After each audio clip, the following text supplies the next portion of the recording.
want to start off, actually going into the fundamentals of networking. So this is one of the most important skills you can have in your career, whether you're at Microsoft, whether you're at Amazon, or whether you're building a startup.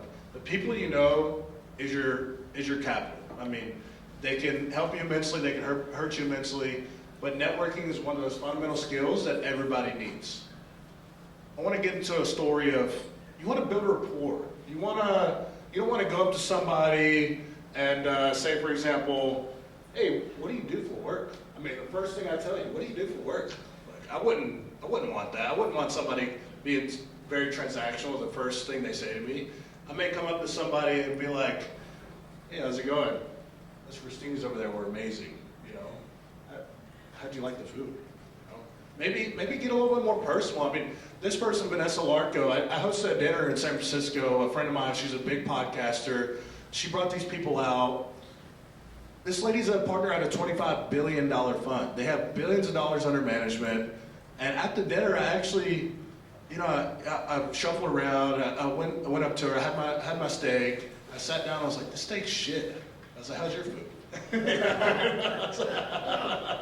And we got into a 10-minute conversation on like foods we like. It's like, it was, you don't want to share the boring stuff, like get a little bit more personal, get to know the person. Like, this is a long-term game. This is a relationship building exercise.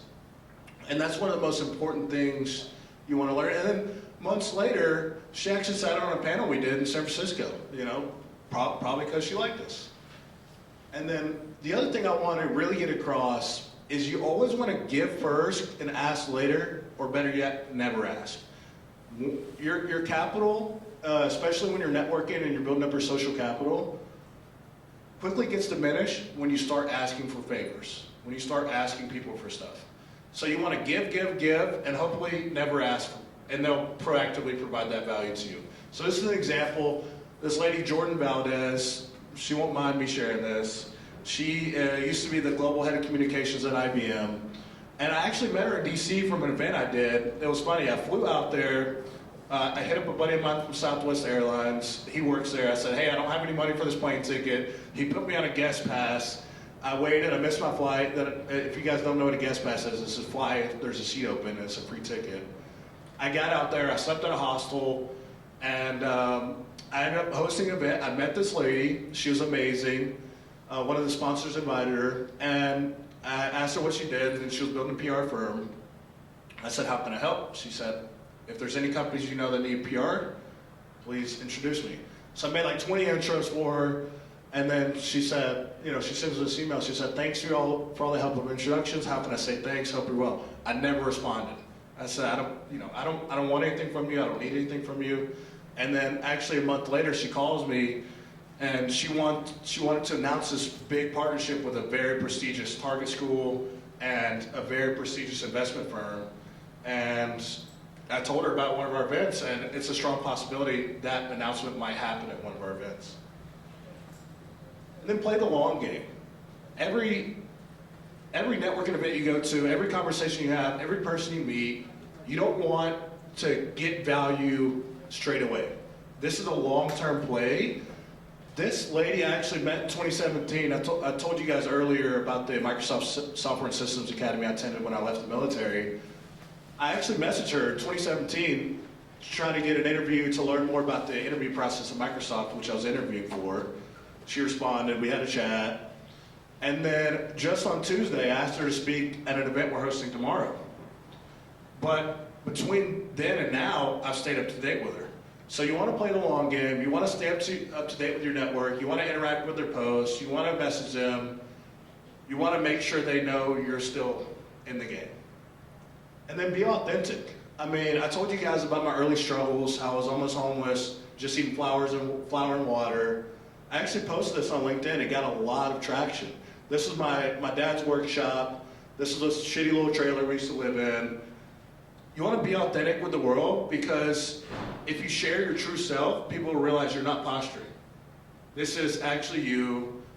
They see you for who you really are. And actually in this post, I told you guys I was walking to work for McDonald's, and I got the job as a paramedic, but I had no way to get there.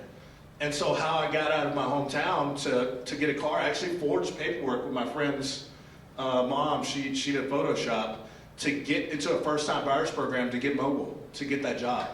So be authentic. I mean, I'm sure hopefully there's statute of limitations here. But be authentic, you know, tell people the real you. Don't shy away from that. And then, as Pablo mentioned, utilize social media. It's not just LinkedIn. I started a year and a half ago with 500 followers, and now I have well over 4,000. I mean, my impressions just this past year were almost 190,000. But utilize social media, TikTok, Instagram, Twitter, which I don't use.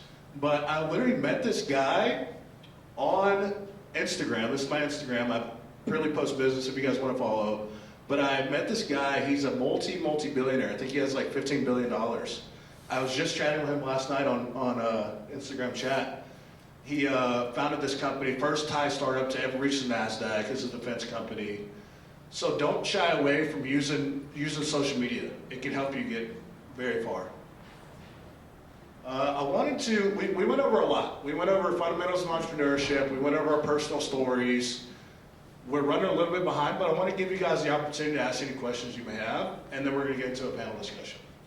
So if there's anything you guys want to know, we're free to answer questions. If not, we'll go ahead and get into the panel. So I'll give you guys, maybe take 2 questions if you guys have anything. And don't be shy. Oh, there was one more thing I wanted to go over on the networking portion. Maybe get a little interactive.